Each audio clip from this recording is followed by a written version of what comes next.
Buenas noches, bienvenidos a Foro 1. Hoy es jueves 21 de mayo de 2015. Para nosotros y para muchos salvadoreños, esta semana es muy importante. Estamos en la víspera de la beatificación de Monseñor Óscar Arnulfo Romero. Precisamente uno de los elementos más importantes y de las denuncias más fuertes de Monseñor Romero era su preocupación por las condiciones que mantenían a miles de salvadoreños viviendo en condición de pobreza. 35 años han pasado desde su asesinato en 1980. En Foro 1 nos preguntamos esta noche sobre las condiciones. ¿Han cambiado realmente estas condiciones sociales que mantenían a miles de salvadoreños viviendo en condición de pobreza? Pero esta noche queremos también reflexionar sobre propuestas y trabajo de campo en la transformación de la sociedad y en ofrecer alternativas reales para salir de la pobreza. Por eso esta noche queremos conversar con Alejandro Gutman, presidente de Fundación Forever. Alejandro, bienvenido a Foro 1. Muchas gracias, Karen. Un gusto estar en su casa. Y como siempre, felicitarte por esa claridad que tenés de concepto para expresarlo tan bien. Así que yo creo que no me canso de hacerlo y veo que no estás leyendo ni nada. Es muy bueno y recién felicitaba a tu productora por el buen trabajo que hicieron en la presentación. Es importante porque desgraciadamente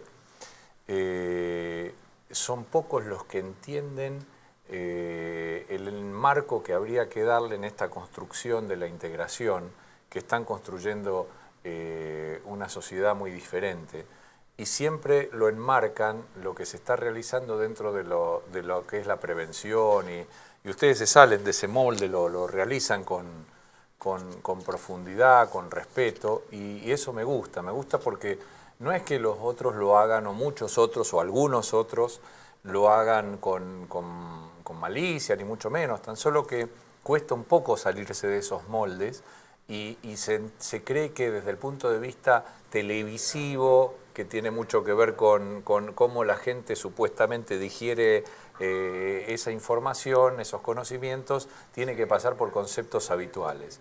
Y me parece que esta es una demostración que facilita muchísimo la comprensión del televidente, sea de un televidente que vive en un ámbito o en el otro. Creo que está absolutamente capacitado para entender cuestiones que son profundas y que tiene esa simpleza a lo mejor en cada uno, aunque no hayan sofisticado temáticas muy puntuales, pero esos sentimientos están y se comprenden mucho más fácilmente de lo que se supone. Bueno, Alejandro, gracias de nuevo y bienvenido a Foro 1. A ustedes también los invitamos a participar a través de redes sociales, @expresatvx, etiqueta Foro 1. Alejandro, para quienes nos están viendo y a lo mejor nunca han escuchado hablar de Fundación Forever, quiero conocer introductoriamente sobre el trabajo de la Fundación y también cuál es la filosofía, cuál es la interpretación de la pobreza que refleja el trabajo de la Fundación. Con mucho gusto. Si bien me gustaría hacer una pequeña aclaración, quiero que para aquellos que sobre todo que no conocen mucho de lo que venimos realizando hace 12 años,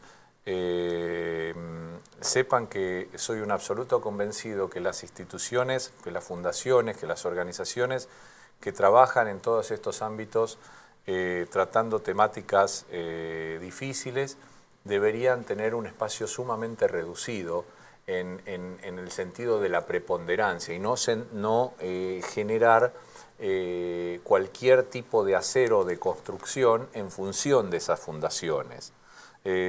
Por eso yo trato de reducir la importancia que tiene Forever, porque de algún modo la importancia que adquiere la fundación disminuye la construcción que hacen las instituciones que hoy forman parte de cientos y cientos y miles de salvadoreños y que están aprendiendo entre ellos, unos y otros, los que viven en ambientes, en comunidades empobrecidas y los que viven en ámbitos mucho más favorecidos, instituciones como universidades, como empresas, como escuelas, como artistas, como intelectuales, como medios, etcétera, etcétera, y obviamente profesores, rectores, directores, alumnos, padres, vecinos, etcétera, etcétera, empleados, todos haciendo una construcción que es absolutamente importante para destacar y que dejan el rol y la importancia de la fundación en un lugar prácticamente reducido y sin la menor importancia. Por eso hay que hacer una pequeña modificación, hay que salirse del molde para entender que la fundación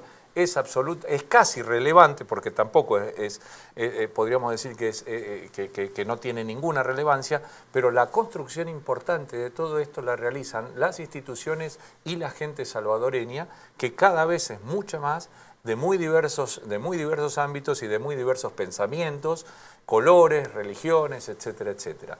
Nosotros sí empezamos, para hacer, perdón por este preámbulo, pero me pareció que era importante, pero para ser respetuoso con la pregunta y para darle un pequeño lugar y un poco de contexto, nosotros empezamos como siendo de fútbol, hace 12 años, aquí en Sudáfrica y en Zambia. A mí me llevó 7 años hacer un libro de unas clínicas deportivas que fueron, la verdad, sumamente elogiadas, nos invitaron a participar en FIFA, los resultados fueron muy, pero muy importantes, pero después de 7 años, y esto lo dije hace algunos años en el Vaticano, cuando nos invitaron a participar en un congreso de educación, creo que era deporte y pobreza, o pobreza y educación, ya ni me acuerdo. No, pero el deporte estaba ahí involucrado, tengo muy mala memoria. Y dije, pasé 7 años construyendo un programa de deporte porque imaginaba que este modelo de aprendizaje en los jóvenes les iba a permitir salirse de la pobreza y construir un desarrollo importante, cortar el círculo de la pobreza. El proyecto de las clínicas deportivas. Exactamente, que se llamaba Football Forever, la fundación Football Forever. La otra vez, en el Vaticano, que nos invitaron y encima nos dieron el primer lugar, nos dieron más espacio para explicar, levanté la mano y dije, en donde hablan normalmente los premios Nobel, que es en la Academia Pontificia de la Ciencia, dije, señores, después de 7 años me equivoqué. Dejé a mis hijas, dejé a mi socio, trabajo de 12 a 16 horas, no me entendieron cómo era, tuvo resultados magníficos, pero con el deporte solamente no se puede. El ámbito en donde se vive y el otro ámbito en donde no hay intercambio e integración hacen imposible que una actividad deportiva pueda realmente significar un cambio importante. ¿Y entonces a qué cambió? Entonces, hace 5 años hicimos un cambio importante. Me fui dando cuenta que había una conceptualización sumamente reducida de la pobreza. Incorporamos sí el fútbol como una de las tantas actividades, porque sí el deporte es importante, pero dentro de todo un marco de construcción. Entonces fuimos elaborando, ampliando la conceptualización de la pobreza, porque la conceptualización de la pobreza, si la reducís a un factor meramente económico, entonces eso te condiciona absolutamente para las soluciones o el tratamiento que le quieras dar a dicha conceptualización y a dicha realidad supuestamente. Eso reduce absolutamente una forma de vida que uno puede palpar en las comunidades latinoamericanas o en la mitad de la población que vive en El Salvador. Bien, Alejandro, quisiera hacer un paréntesis aquí. Si la conceptualización de la pobreza es meramente económica, entonces las soluciones dentro de las comunidades responderán a este enfoque y no precisamente habrá transformación. El concepto antiguo, que todavía sigue en vigencia, predominante en las distintas corrientes intelectuales, aunque ahora están empezando a entender, y algunos, aunque lo dicen, pero hacen todo lo contrario, porque es todo también un tema de cómo funcionan las organizaciones internacionales, que ese es un tema que a lo mejor tocaremos.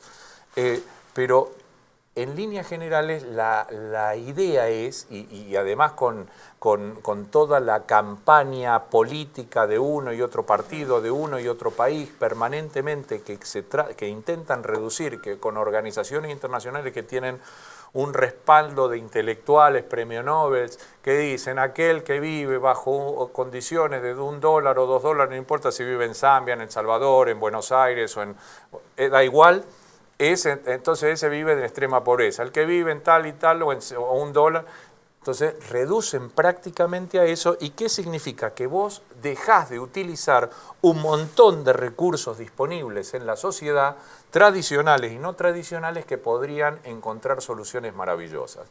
Nuestra cultura es responsable. Nosotros hemos creado una cultura que intenta reducir, conceptualizar, hacer compartimentos de todo esto para no tener que encontrar soluciones que realmente cambien un poco las condiciones y que podamos vivir la mayoría del pueblo salvadoreño. Cuando digo pueblo me refiero a los que viven muy mal y a los que viven bastante bien también. O sea, el pueblo somos todos, no son los que viven mal como normalmente muchas veces se puede entender. La gran mayoría de la población quiere vivir mejor y quiere cambiar, quiere transformar, quiere poder vivir mejor en muchos aspectos. No es solamente en si puedo poner $50 más o $500 más o lo que sea. No es un tema exclusivamente de ingresos. No, ni mucho menos. El factor económico es un factor importante, pero también es importante el tratamiento en la salud. Es importante que a los 17 años tu vida no encuentre un embudo para el 50% de los jóvenes salvadoreños y que no tengan, que ya vienen condicionados desde el día que fueron engendrados, ya vienen condicionados. Esto condicionado no significa que vengan ya que no puedan salir, pero están absolutamente condicionados para seguir en la pobreza. A los 17 se produce un momento, es como el sello que ya le dan y dice, vos no vas a seguir estudiando. Difícilmente, como tu familia no está en condiciones de ponerte un negocio, no tenés esas condiciones posiblemente, o no las haya descubierto, mejor dicho, porque las condiciones no sabemos si las tiene o no para hacer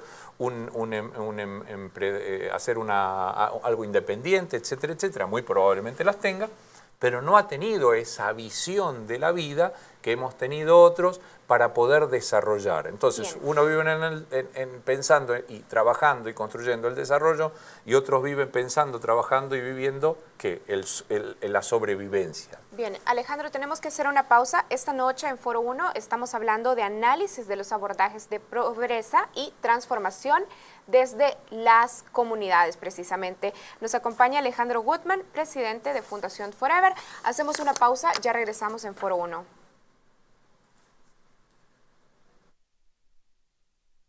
Estamos de regreso en Foro 1. A ustedes los invitamos a participar a través de redes sociales, @expresatvx, etiqueta Foro 1. Esta noche estamos conversando con Alejandro Gutman, presidente de Fundación Forever. En el bloque anterior hablábamos precisamente sobre la necesidad de ampliar entonces la conceptualización sobre la pobreza y poner sobre la mesa que no se trata exclusivamente de un tema económico. Ahora, Alejandro, ¿qué vacíos tiene el sistema de cooperación, ayuda y desarrollo que no permite esa transformación real entonces en la sociedad? Como siempre hay que basarse, Karen, en los pilares. ¿Cuáles son los pilares? La ideología. ¿Qué es lo que trata de hacer? Primero, que los intelectuales que han de alguna manera formulado y reformulado, y casi es por ser exagerado y por darles el beneficio de la duda, porque ni siquiera han reformulado, se han atrevido a reformular muchos los conceptos, vienen con conceptos que tienen muy poco significado y que tienen muy poca validez hoy en relación a las realidades. O sea, son conceptos que en algún momento sirvieron para explicar cosas, sobre todo para los intelectuales que viven, de investigadores, intelectuales sociales que están 50 años atrasados en relación a los progresos que existen hoy en el mundo y a las posibilidades que ellos mismos tienen, y que utilizan una cantidad de conceptualizaciones que vienen sirviendo a modos de hacer que están mucho más referidos a ellos mismos y a quienes sirven que a lo que supuestamente deberían hacer. Esta sería una primera falla. A partir de allí todo lo que vos quieras, porque si vos te quedás en conceptualizaciones prácticamente económicas, aunque ahora se aceptan otras cuestiones, pero lo tomamos con un programa aislado, con un programa puntual y lo cubrimos de esta manera. Esto lo cubrimos con programas de prevención. La prevención no debería ni siquiera debería haber existido. Prevención en medicina es algo que es maravilloso. Prevención en algunas áreas puede ser muy beneficioso. Prevención, si querés, incluso en cuestiones de seguridad, puede ser beneficioso, pero en lugar de prevención, mucho más importante es hablar de desarrollo. La prevención lleva incluida, como se la ha y de alguna manera sustentado ideológicamente, supone increíblemente, y con la aceptación y complicidad de los mortales que vivimos en Latinoamérica, supone prácticamente aceptar que todo aquel joven que vive en una comunidad empobrecida es un potencial delincuente y que necesita de un programa de prevención porque si no se va a convertir en un delincuente. Ya partiendo de esa suposición, es realmente, yo si fuera el padre no necesito en realidad ni ser el padre de un chico que vive en ese ámbito para sentirme ofendido al conocer y al tratar a estos jóvenes, porque realmente no hay nada más alejado de la realidad que eso. Ahora, si en lugar de pensar en programas de prevención, pensamos en cómo desarrollar esas vidas, entonces empezamos a construir un mundo mucho más sólido, una comunidad mucho más sólida, ni hablar de ese joven mucho más sólido y una familia mucho más sólida. Y empezamos a utilizar los recursos que hay también en el otro ámbito, no solo los que existen dentro de las comunidades, porque las comunidades, si bien tienen un flujo sociocultural distinto, no tan fortalecido como si le vamos a dar un rol o un concepto de institución, solo por motivos de comprensión, en relación a los que vivimos más o menos bien, el flujo sociocultural que existe en los otros ámbitos es mucho más fuerte, las relaciones son más fuertes, uno se puede cuidar mejor, se apoyan mejor, hay más posibilidades de desarrollo. En el sentido de desarrollo, digo, se cuida mejor. En otros ámbitos uno tiene que estar preocupado por cuestiones que tienen que ver, ¿me muero o no me muero con esta enfermedad? ¿Puedo ir al médico o no? ¿Me atenderán o no me atenderán? ¿Estudiar no puedo estudiar? ¿Hoy hay clase? ¿Irán los maestros? ¿Tenemos problemas de seguridad? ¿Podré poner un plato de comida en la mesa? ¿Tu papá se fue y no sé si volvió? Todo ese tipo de cuestiones, se fue parte de la familia para el otro lado porque acá no fue a buscar mejor futuro. O sea, una cantidad de relaciones y de formas de desarrollo que hacen más difícil ese fortalecimiento. Ahora, allí todas esas cosas deben fortalecerse. Esas instituciones, esa escuela, ese vecindario, esas comunidades, esos negocios deben fortalecerse. ¿Cómo se fortalece? No que vengan de afuera y nos digan cómo se hacen estas construcciones. Porque los que supuestamente se graduaron, nosotros tenemos el problema que nuestra cultura dice, aquel que se graduó en la universidad sabe, los demás no saben. Quiere decir, sabe, sirve, no sabe, no sirve. Bien, Alejandro, a ver, de esto que hemos estado construyendo con sus respuestas, ¿por qué fallan entonces los sistemas gubernamentales, los sistemas de cooperación al desarrollo en comprender estas necesidades de integrar dinámicas desde el territorio? Bueno, esto es algo que viene sucediendo y lo reconocen, pero lo reconocen subrepticiamente. Lo reconocen en un mensaje engañoso. No reconocen, miren, nosotros nos equivocamos como el BID, el USAID, que están 50 años atrasados. El PNUD debería llevar la bandera junto al USAID y al BID del atraso que tienen en realidad en cuanto a utilizar pero cientos y cientos y cientos y miles de millones de dólares que han invertido y siguen invirtiendo.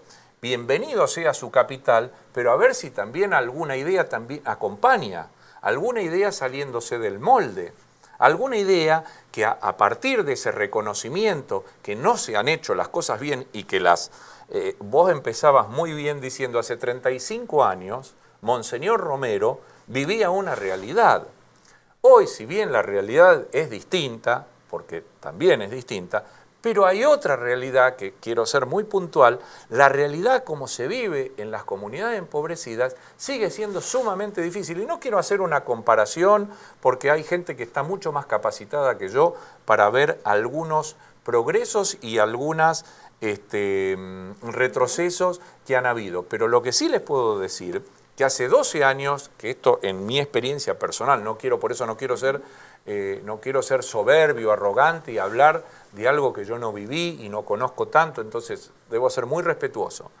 Yo sí puedo hablar que hace 12 años no hay cambios en las comunidades y además es obvio que esto de 12 años podría trasladarlo porque esos hijos, padres, abuelitos que yo conozco vienen de mucho tiempo atrás y hablo con ellos y converso con ellos y estoy con ellos y es la resultante de décadas y décadas y décadas que estas organizaciones siguen haciendo, siguen construyendo a partir de conceptos que a ellos les vienen muy bien. Ahora, Alejandro, más allá entonces del sistema, que ya estaba usted poniendo su punto de vista sobre el sistema de ayuda internacional al desarrollo, Sí. pero ¿qué barreras o qué estructuras dentro de las instituciones salvadoreñas y dentro de nosotros mismos en el día a día hemos ido entonces construyendo para decir en 12 años no hay cambios? En 12 años no hay cambio porque las organizaciones internacionales que hoy trabajan cada vez más, primero los gobiernos cada vez necesitan mucho más de esos dineros. No importa casi cómo vengan. Como las organizaciones internacionales se preocupan sobre todo de la transparencia, cosa que está muy bien, dicho sea de paso, y construyen, saben muy poco de estos temas. Hay que estar, si viven en los búnkers, o sea, nadie les conoce la cara más que se sacan la foto y van a los lugares, pero después viven en los búnkers. A ellos les parece que esas construcciones están bien hechas, porque tienen lógica en donde han crecido. Desconocen absolutamente las realidades de ese país. Cuando necesitan conocer a alguien, contratan a alguien, hacen un programita que les parece bárbaro, que ayuda, se sienten cómodos, entre ellos se van reforzando todas estas cosas. Nunca falta los que se sienten beneficiados, ese mini grupito que se siente beneficiado y dice, yo hice lo que pude. Vaya, mamita, si hablamos de cientos de millones de dólares, yo les puedo asegurar, se los recontra puedo asegurar, y yo no pido $1 nunca para la fundación, lo que pedimos es incluso para las becas y todo, pero es una transformación que queremos que hasta el 30% de las universidades incorpore a los jóvenes que vienen de estas comunidades empobrecidas luego de realizar un proceso formativo fuerte. Ya hablaremos de eso, Karen. Pero digo, si hablamos de decenas y decenas de millones de dólares, vos fíjate, se construyen cosas con fortuna de millones y millones de dólares. Acá nosotros vamos a hacer una construcción, no sé si les muestro el plano y todo, de una casa de la integración. ¿Sabe cuánto vale? Deberían haber 200 casas como epicentros de desarrollo donde los de afuera, las universidades, las empresas, los artistas... Casas comunales. Serían casas, yo las llamo casas, exactamente, que deben ir mucho más allá del cumpleaños de 15 o del velatorio. Está bien usarlo para eso en alguna oportunidad, muy lindo, pero también debe ser un lugar donde unos y otros se encuentren y se integren y hagan planes y construyan, y que discutan, y que se sientan bien y que puedan participar. Ni siquiera hablan de desarrollo. Esto vale alrededor de $60.000. Hay que hacer 200 de estas. Y va a haber que la cantidad de cientos y cientos de miles de salvadoreños y de instituciones salvadoreñas de uno y otro ámbito, cómo van a empezar a florecer, a participar de una transformación tremenda. No solo en un ámbito, sino también saliendo, que es lo que se viene haciendo desde hace ya muchos años y que también vamos a hablarlo en unos minutos. ¿Y qué es más cómodo para una organización internacional, Karen? ¿Hacerlo desde el búnker o ir a trabajar como loco, hacer esa transformación que requiere de un amor, de un trabajo, de un esfuerzo, de un cambio de mentalidad, de un abandono, de cómo hacer progresar ese abandono, ese olvido y de cómo hacer que aquellos que vivimos bien nos saquemos un poco el polvo de la soberbia, de sentirnos más, de que nosotros le vamos a hacer el monólogo a ellos y que no haya un diálogo? O sea, hay que hacer un cambio de uno y de otro y eso se viene haciendo. Alejandro, vamos a hacer una pausa de este bloque. Anotamos ya un punto sobre la mesa y es la necesidad de dejar el trabajo desde el escritorio y hacer trabajo desde las comunidades. Hacemos una pausa. Esta noche estamos conversando con Alejandro Gutman, presidente de Fundación Forever.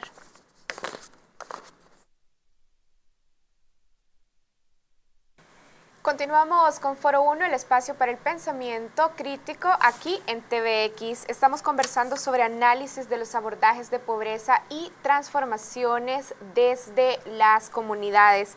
Alejandro, hablemos un poco sobre cultura de la integración, que sé que es un elemento muy importante dentro de la filosofía y el trabajo de Fundación Forever. Sí, yo he desarrollado mucho sobre ese tema, pero tampoco quiero hacer un análisis tan profundo porque se nos va a ir el programa, pero muy básicamente para que se entienda, es que los de adentro, los que viven en las comunidades empobrecidas, salgan y los de afuera, los que vivimos más o menos bien, entren. ¿Cómo se hace para entrar y salir? Bueno, esta construcción, que es mucho más rica, mucho más enriquecedora que lo que significa la inclusión. La inclusión es un concepto que en algún momento pudo ser útil. Hoy quedó desactualizado. Hace mucho tiempo que debería haber quedado en el olvido porque ha sido superado por este término de la integración. Hasta el mismo Papa hoy ya incorporó esta cultura que se ha creado acá en el país, de la integración. Y esta inclusión que se da entre desiguales, entre alguien que acepta a otro desde la posición de poder y de decir, a lo mejor con la mejor buena voluntad, pero bajo su cultura, bajo sus reconocimientos, yo te acepto a vos a que te incluyas, por ejemplo, a recibir tratamiento médico. El que te recibe, en la práctica, que es donde realmente uno ve si hay un cambio o no hay un cambio, porque yo puedo hacer 1000 leyes, pero si al final esas leyes no se cumplen, de nada sirve, solamente quedan escritas en un papel. El que lo recibe, eso, el que lo tiene que poner en práctica, tuvo un crecimiento, tuvo una educación distinta y tiene un montón de preconceptos y tiene una institucionalidad que le obliga y le dice, por ejemplo, mira, vos tenés 5 minutos para trabajar con un paciente. En general, cuando se atiende a los pacientes pobres, digo, al pobre los médicos, yo muchas veces lo uso de ejemplo, pero no son los únicos ni mucho menos, son por ahí más representativos. Pero hay muchísimos médicos que trabajan muy bien. Pero desgraciadamente hay muchos otros que en esos 5 minutos suponen casi milagrosamente lo que le pasa al otro, que tiene una enorme dificultad para explicarle y para expresarse la sintomatología, que es difícil explicar, y entonces tiene una enorme pleitesía en relación a esa figura profesional y del médico, y el médico, sin casi levantar la mirada, le recomienda, le receta algo. Si esa persona se cura o no se cura, dice, yo me quedo así porque el médico me dijo. ¿Qué voy a volver si ya me lo dijo? Así se nos muere la gente, así se nos muere la gente, así se nos queda ciega, así sufre innecesariamente.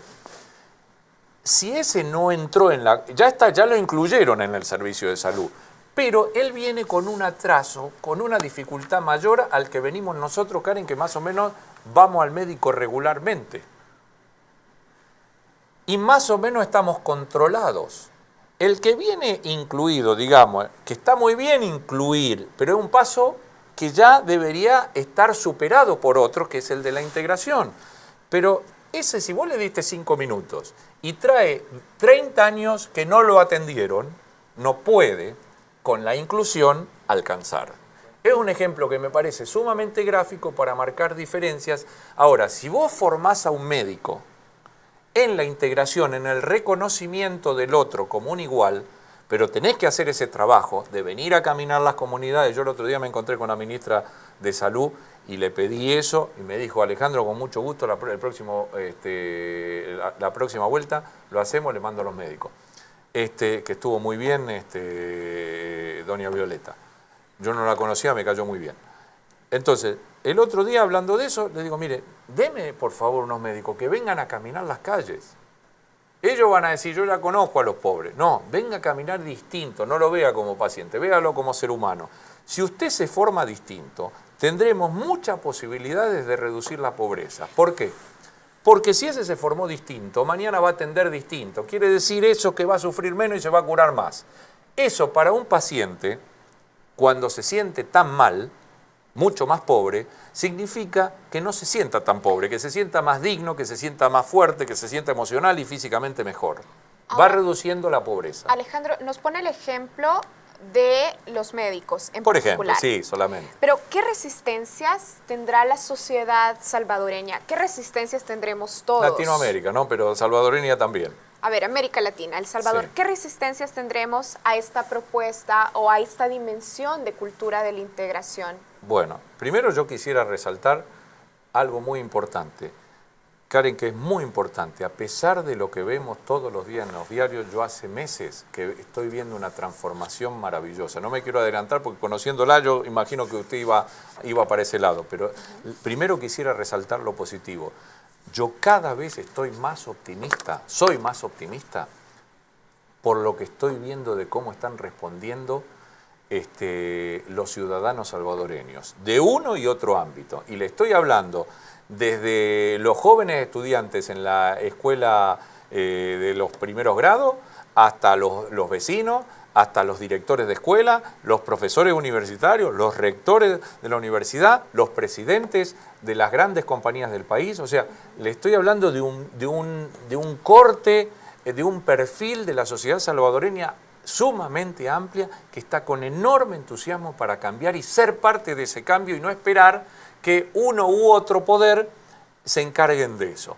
Incluso allí también veo un cambio, veo que hay una necesidad. Lo que pasa es que desgraciadamente en la vorágine de esa política partidaria terminan neutralizándose y se pierde cualquier intento válido. Pero yo incluso allí veo algunos síntomas o experiencias que estoy descubriendo que se están queriendo involucrar. Ahora, los cambios en general a uno le dan muchos miedos. Le da mucho miedo porque tiene muchos preconceptos, porque tiene miedo de perder esas situaciones de privilegio. Hay muchas fantasías con respecto a estos cambios. Piensa que la mejora de uno, y vuelvo a repetir, la mejora la reducen a lo económico o la reducen a la universidad. ¿Por qué nosotros no tenemos todas las universidades de repente si ellos no tienen ni siquiera que poner pagarlo? Porque las universidades se han comprometido. Ahora vamos a hablar, hay 7 universidades maravillosas. Un saludo a las 7, a la Pedagógica, a la Mónica Herrera, a la Modular Abierta, a IEPROES, a la Gerardo Barrio, a UNIVO, a las de Santa Ana, y capaz que me olvidé de IEPROES, dije, ¿no? Y por ahí me olvido de alguna. Pero, ¿por qué no están todas? Si ellos ponen el 20 o el 30% de la cuota y lo otro debería venir de donaciones. ¿Por qué no están todas? Porque hay rechazos todavía a que no se comparta esos ámbitos y que queden reducidos a ciertas situaciones de privilegio. Eso da miedo, que podamos compartir los ámbitos universitarios con otros que vienen de ámbitos que nosotros pensamos son peligrosos, la mayoría son delincuentes. ¿Usted cree que esos preconceptos son solamente de aquí? No, pasa igual en cualquier país latinoamericano. Los que viven en un ámbito dicen, los que viven allá son todos delincuentes, borrachos, vagos, esto, lo otro y aquello. Y los que viven en el otro ámbito dicen, y esto la tienen fácil, y aquello, y lo otro, y etcétera. Cuando se empiezan a conocer, la cosa empieza a cambiar radicalmente. Pero hay un montón de miedos, hay un montón de situaciones que yo le podría enumerar una cantidad importante de situaciones que hacen que se estanquen y que haya alguna gente que no quiera modificar, y además hay que hacer un trabajo y hay que reconocer que no se está viviendo bien. Entonces, aquellos que viven ya más o menos bien y aquellos que viven mal son mucho más parecidos en la dificultad para cambiar de lo que la gente supone. Bien. Los dos polos tienen muchas dificultades para cambiar y se critican mutuamente. Cuando los que viven abajo les cuesta cambiar es porque ellos se han acostumbrado a sobrevivir. Y entonces dicen, yo le di la oportunidad. ¿Qué oportunidad? No estoy a veces ni preparado para agarrar esa oportunidad. Ahora, Alejandro, dentro del trabajo de Forever, las universidades se han vuelto un espacio de encuentro propicio, entonces, donde precisamente surge la integración. Vamos a regresar hablando de eso, pero a ustedes quiero invitarlos para que este sábado 23 de mayo nos acompañen aquí en TVX en la cobertura especial que estamos preparando con motivo de la beatificación de Monseñor Romero. A partir de las 7 de la mañana y hasta las 2 de la tarde vamos a tener entrevistas, actualizaciones en vivo y por supuesto la transmisión de la ceremonia de beatificación. Hacemos una pausa. Cuando regresemos, continuamos hablando sobre cultura de la integración con Alejandro Gutman, presidente de Fundación Forever.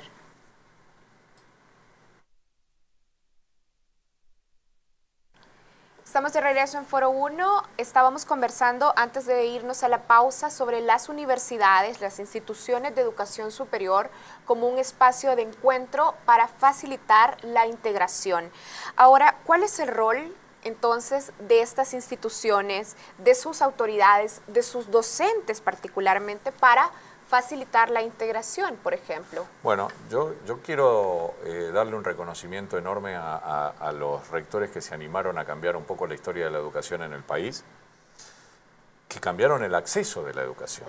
Antes, para acceder a una beca tenías que ser el mejor, que es una forma de concebir, que es una de las formas de concebir del sistema de ayuda y cooperación, que es absolutamente arcaico y que debe modificarse, y que estas universidades, y que cada vez son más y que cada vez hay más empresas, etcétera, etcétera, y escuelas están empezando a entender y a explicarle a sus propios colegas eso. Entonces ya hay un acceso distinto. Hoy, en lugar del 8 de la PAES, para acceder a una beca y sacar al mejor de cada lado, se hace a través de un proceso formativo de 11 actividades muy importantes que se hacen después de la escuela y sábado y domingo, que son absolutamente de un compromiso enorme, donde participan universidades, escuelas, empresas, artistas, intelectuales, medios. O sea, hay una cantidad de actores fundamentales y obviamente profesores que se encuentran con maestros, profesores de universidades que se encuentran con maestros de escuela, directores de escuela con rectores de universidades,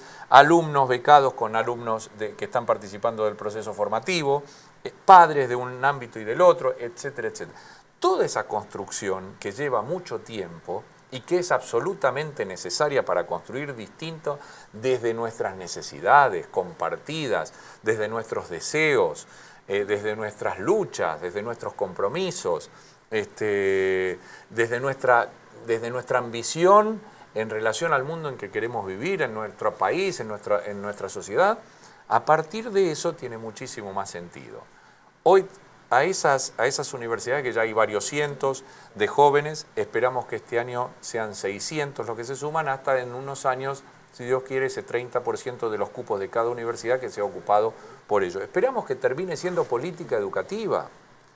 Vaya si es importante, ¿no te parece que se reúnan los rectores con los directores? ¿No tendrán algo que decirse los miembros de las dos instituciones más importantes de la formación, junto a la familia, obviamente, a la vecindad, pero desde lo educativo? ¿No tendrán algo que decirse estos componentes? Alejandro, dos preguntas. ¿Qué brechas han existido, bueno, siguen existiendo entre las escuelas en las comunidades y las instituciones de educación superior? Todas las brechas que se te ocurran, todas. Todos estos chicos, ninguno de ellos dio 8 de PAES y hoy ya se recibieron. Algunos de ellos, porque hace 5 años que empezamos con esto, algunos están en cuarto año, otros en tercer año, otros en segundo año, otros en primer año, otros están haciendo el proceso. La mayoría le va muy bien. Es todo un proceso de ida y vuelta. Muchas empresas, está el Marrio contribuyendo desde hace 5 años con los cursos de capacitación, al igual que la YSKL, que la Prensa Gráfica, que el Scotiabank, que el Grupo Roble, que la Mónica Herrera, que también participa de unos cursos que hace Larisa, una de las profesoras. Bueno, un saludo a Germán y a toda la gente, a Federico. Un montón de instituciones, me estoy olvidando de alguna. Ahora va a entrar el Banco Agrícola. Ayer hablé con el presidente, excelente, Rafael Barraza, bárbaro. Ayer me llamó el presidente de CEL, muy bien. O sea, hoy estuve con la gente de La Constancia, parece que está interesante. O sea, estuvimos con la gente de AmCham. Bien, hay gente que está queriendo, mucha gente. Salvador Samayoa apoyando muy bien, el arzobispo muy bien, el hombre ha luchado, yo lo he visto en reuniones, ponerse de frente y decirle, no voy a decir nombre para no comprometer más, pero ese arzobispo Escobar Ala, en una reunión muy importante, pero muy importante, le dijo: me parece que ustedes no entienden lo que le estamos proponiendo. O sea, ante la solución facilista de una organización, no importa, el arzobispo, con mucha valentía, porque en general hay como una cierta formalidad, ¿no?, que se respete y todo, con mucha valentía y con mucho respeto, mayor que el respeto que yo tendría, porque yo por ahí sería más directo, pero él con muchísima valentía le dijo, me parece, 2 veces se lo dijo, me parece que no entienden qué es lo que estamos proponiendo.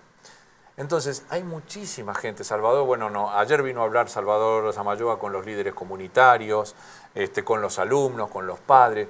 Eso es fundamental. Joaquín Samayoa, que nos ayuda también desde FEPADE, que tiene que hacer sus propias luchas, porque no se crean que es todo así, que artistas como, bueno, Freeway, que nos ayuda tanto, que es fundamental, la KL, que hace un esfuerzo, hay un muchacho, bueno, ni hablar del ingeniero Flores, pero hace un esfuerzo, Saúl, que hace un trabajo magnífico con los jóvenes para expresión.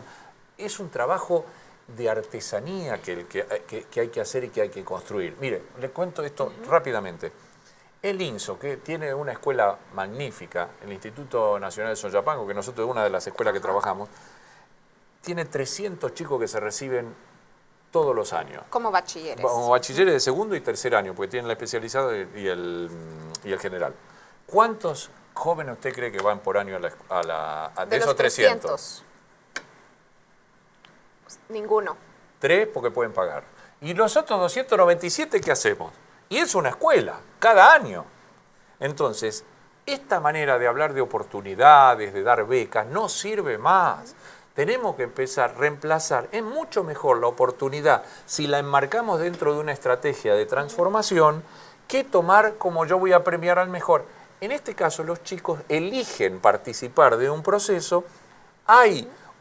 Se sale del molde la universidad, está mucho más cerca de las escuelas, de las comunidades, y viceversa, las escuelas y las comunidades mucho más, y las empresas igual, que están también necesitando cambiar y mejorar la responsabilidad social, y las universidades deben mejorar la proyección social. A eso iba mi siguiente pregunta y la voy a dejar abierta. Hablando de esta necesidad de que se integren actores también y que cambien la concepción que tienen, de hecho, en el tema de condiciones sociales en las empresas. ¿Qué cambios deben ocurrir en materia de responsabilidad social empresarial? Por ejemplo, que es un tema que está muy en boga en la cultura corporativa. Hacemos una pausa y regresamos con el último bloque de Foro 1.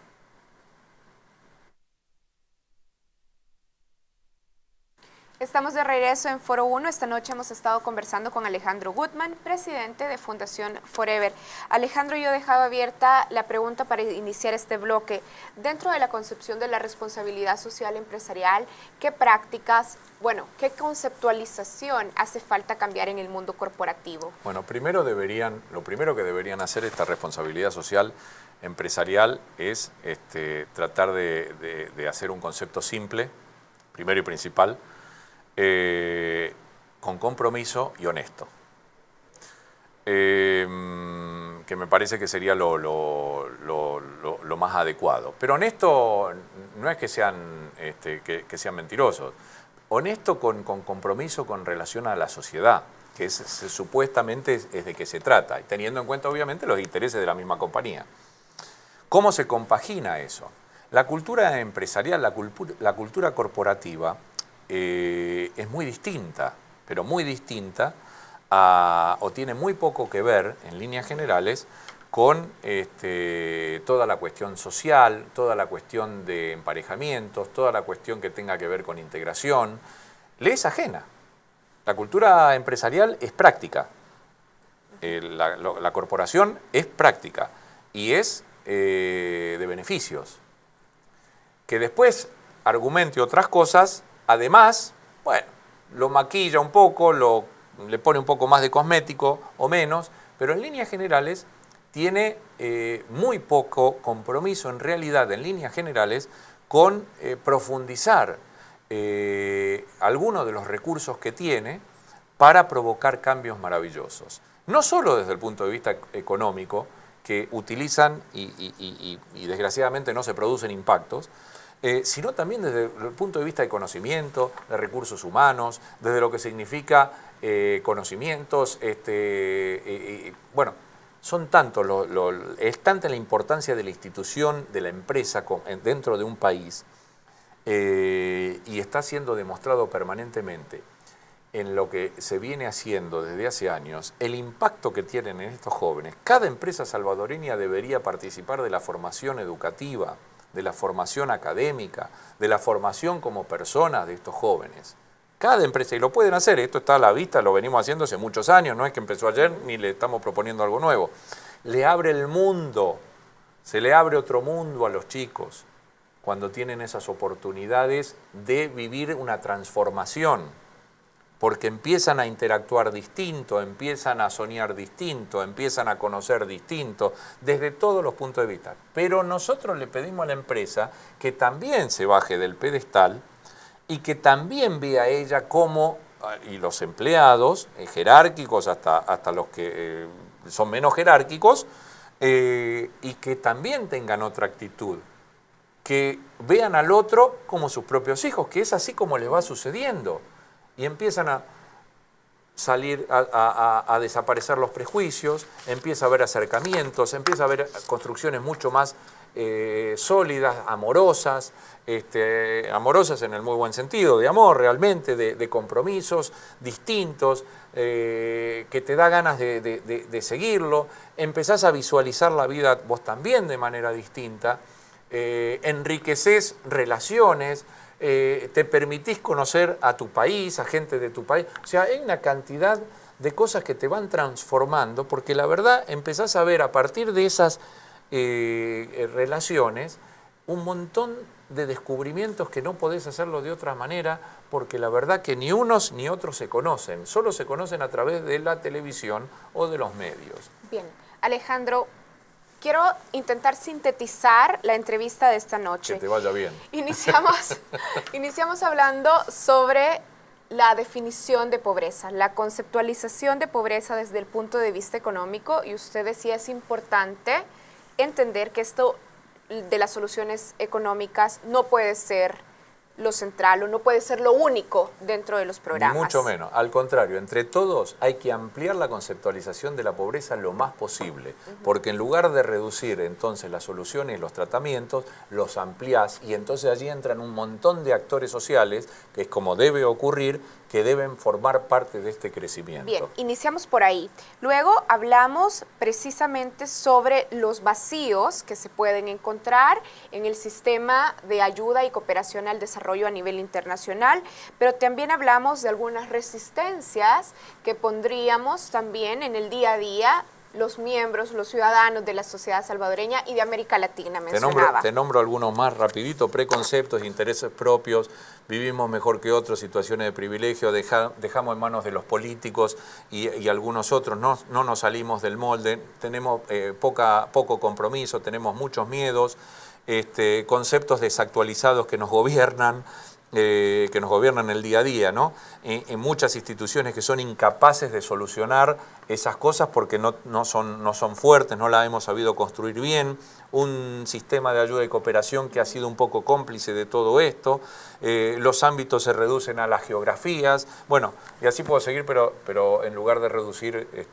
pero entendés, son muchísimos los factores que nos tienen también a nosotros como sociedad un poquito, no creemos que somos parte de la solución. Bien, hemos hablado también de las universidades, de las instituciones de educación superior como espacio de encuentro, que es parte del trabajo específico de la Fundación, poniendo a muchachos de las comunidades empobrecidas, a las escuelas, que son fundamentales, dentro de las universidades para favorecer este encuentro, esta integración. Y para fortalecer a esas escuelas también.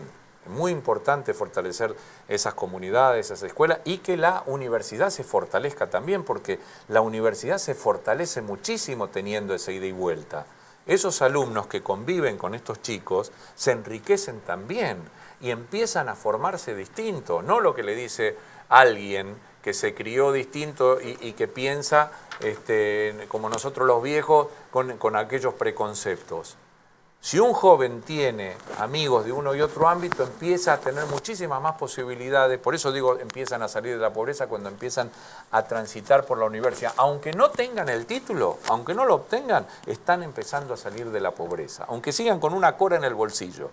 Ya el conocer, el interactuar, el integrarse, el ver a otros profesores, el ver una manera distinta, para uno y para otro. Para uno significa ir saliendo de la pobreza y para otro la posibilidad de vivir mejor.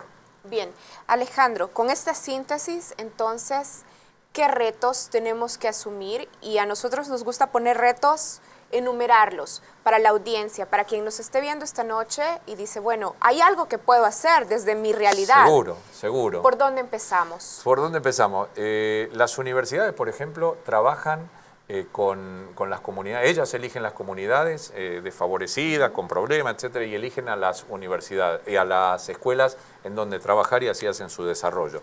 Nosotros hablamos las empresas, los profesionales, los artistas, los voluntarios, los estudiantes universitarios, toda la sociedad en general es bienvenida a participar. No como en la fundación, construyendo de esta manera. Ahora, si quieren a lo mejor ver cómo se hace y todos los invitamos con mucho gusto, porque las puertas siempre están abiertas para todos, para los que nos quieran enseñar más, para todos están muy abiertas.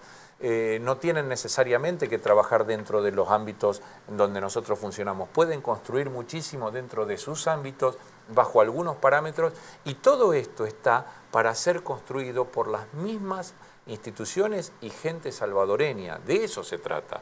Por eso tengo una enorme ilusión y por eso creo que si seguimos, si esto se sigue dando, y esta gente y estas empresas y estas universidades y todos estos componentes de estas escuelas, directores, hay directores de escuela que tienen prisioneros a sus alumnos. ¿Cómo se soluciona eso? El ministerio no puede resolverlo porque el ministerio dice, cumplió con estos requisitos, chequea todo, chao, listo. Pero si no promueve un desarrollo, ese director condicionó a esos jóvenes que ya estaban mal a su vida de pobreza. Si hay una presencia de la universidad, si hay una presencia de los de afuera, ese director ya no va a tener esa posibilidad de actuar como si fuera el cacique de la selva, como si fuera el dueño del circo. Ese director va a tener mucho más cuidado. Esa empresa, si tiene presencia, va a tener mucho más cuidado. Esa empresa, si tiene una cercanía con los suyos, con aquellos que viven en estas comunidades, va a estar mucho más cerca para poder hacer negocio también. Bien, Alejandro, y se nos acabó el tiempo. Ni hablar. Se nos acabó el tiempo. Muchas gracias por acompañarnos esta noche. Gracias por compartir con nosotros parte del trabajo de Fundación Forever. Por supuesto, abiertas siempre las puertas de TVX para conversar. A ustedes muchísimas gracias por habernos acompañado. Recuerden, este sábado 23 de mayo los vamos a acompañar desde las 7 de la mañana en este proceso tan importante, la beatificación de Monseñor Óscar Romero. Espacios de encuentro, espacios de integración en la sociedad salvadoreña, la tarea de todos. Buenas noches.